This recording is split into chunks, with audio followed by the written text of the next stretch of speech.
entidades. Existe uma diferença, na verdade essa diferença ela é uma concordância, né? Existe a divindade Exu, né? A divindade que é um mensageiro dos orixás, né? Essa divindade é aquela mesma que é conhecida nas religiões africanas e urbanas, né? Como aquele espírito, aquele ser, aquela divindade que, uma divindade agrária, né? Que é muito ligada à fertilidade, né? Ela é ligada à fertilidade, mas na verdade aquilo ali é como os urbanos conseguem, ou eles identificam essa divindade guardiã, segundo os fundamentos que eles colocam lá, né? O Exu para nós, né, aqui na nossa tradição, aqui, nossa parte africana, nossa casa, é a tradição de Ayan, que é a divindade dos tambores, né, a divindade das artes. E Exu para nós é aquela divindade que abre todas as portas, né, um pouco diferente às vezes dos conceitos mesmo dos candomblés, dos batuques, mas é a mesma divindade, né? E essa divindade, ela é, assim como, por exemplo, você tem um caboclo de Xangô, né? O caboclo de Xangô, ele está nessa linha, nessa faixa, porque ele vem em nome da divindade Xangô. Não é ele representa, né, na terra, ele representa na sua manifestação o orixá Xangô. E os Exus baixos nos terreiros, eles também representam, né? Eles são uma representação dessa divindade Exu,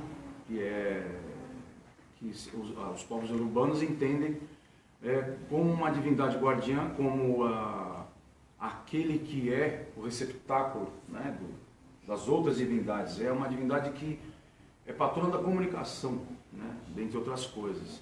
E o Exu, a palavra Exu significa esfera, significa algo que é redondo, né?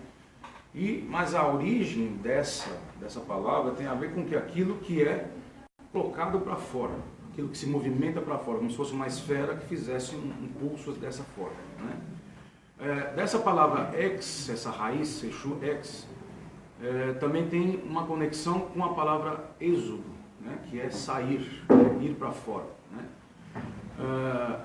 Porque essas divindades guardiãs existem no mundo inteiro. E como nós estamos no Brasil e em toda essa diáspora, né, dos negros vieram até aqui, esses povos negros, inclusive os bantos, né, vários povos na África, que se reuniram aqui, né, e esses fundamentos todos são muito mais antigos, né, remontam até uma origem até egípcia, no caso, e essas divindades que são cultuadas aqui, de certa forma, dentro da Umbanda, ela tem a sua representatividade pelos espíritos que baixam nos terreiros, que também nós chamamos de Exus, né? Por causa desse nome antigo.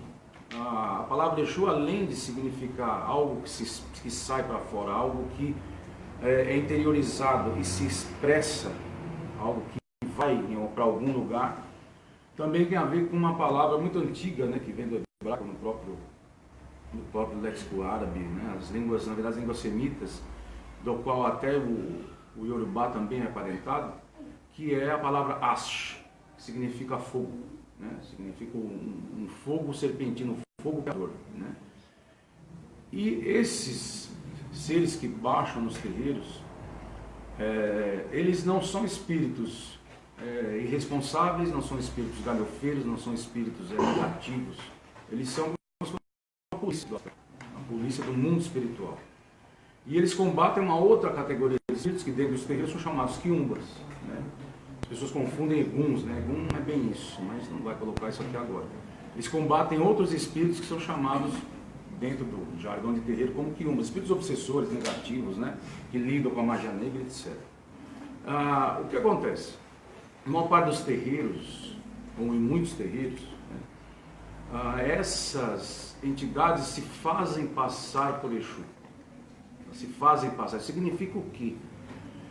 É como se fossem os bandidos que utilizam o nome do policial para poder sujar o nome deles, vamos dizer assim, né? Não é bem isso. Essas entidades são um exército, né? Um verdadeiro exército que o mundo espiritual manda para a Terra, não é só para os terreiros, não. O trabalho deles tem trabalhos muito mais complexos, vê que vai desde a nação até algumas queimas kármicas, etc.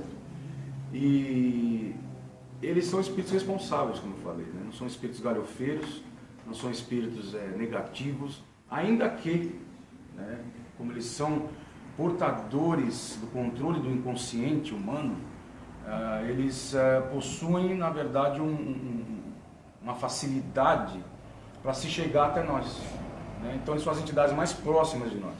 Eles se chegam dessa forma através de um comportamento que, na verdade, expressa aquilo que a sociedade é. Ou seja, eles colocam para fora, né, aquilo que as pessoas já têm de interiorizado, ou a própria sociedade nossa. Então, eles movimentam muita coisa no inconsciente. Tem Exus que trabalham de várias formas, segundo a classe e a categoria deles. O Exu, ele não é também um santo.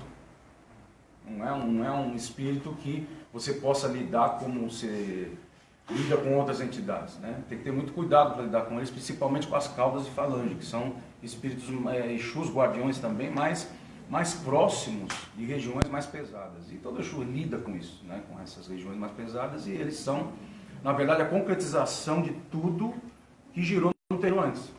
Se chega o caboclo, o preto velho, faz um trabalho, o Exu ele vem concretizar aquilo, né? Ele vem trazer a concretização positiva de realização das pessoas ou neutralização das coisas negativas, né?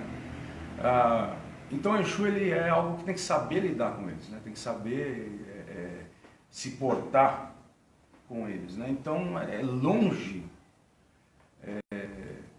de qualquer razão você entender o Exu como uma personalidade mambembe, vamos dizer assim, né? Claro que eles se utilizam, às vezes, de métodos, às vezes até muito próximos da psicologia, para se chegar nas pessoas, às vezes com alegria, né? Às vezes brincando muito, né? Às vezes até com um certo rigor, né? E existem várias categorias de Exu que lidam com isso. Por exemplo, quando fala da pombagira, né? A pombagira não é uma prostituta, ainda que as prostitutas, né, elas também sejam protegidas pela Umbanda, né, de alguma forma. Todas as pessoas de bom coração, não interessa onde elas estão ou o que elas fazem, elas possuem sempre o olhar dos guardiões para que tragam elas, as pessoas todas, para momentos melhores, né? Então o Exu lida com tudo aquilo, aqui em banda em geral, lida com tudo aquilo que é, às vezes, desprezado ou colocado socialmente como algo ruim, terrível, negativo. Só que muitas pessoas se aproveitam disso para fazer uma espécie de circo, para fazer uma espécie de um desenrolar de uma farsa que há muito tempo, né, muitos anos, isso é colocado como uma coisa mal vista dentro dos terreiros, né? E na nossa casa nós sempre procuramos dar essa palavra para que as pessoas entendam que o Exu é como as outras entidades, né? Só que são tipos de trabalho. Cada entidade, né, que vai desde o Oxalá, o Oxóssi, todos eles possuem um tipo de trabalho diferente, ou seja, uma especialização. Por isso que eles se agrupam nas linhas, nas 7 linhas diferentes. E o Exu tem o seu trabalho também, né? Então vamos saravar os Exus, vamos pedir para que eles estejam conosco, né, no dia a dia, abrindo todas as portas, abrindo todos os caminhos, nos livrando de tudo que for mal. Saravá, Exu.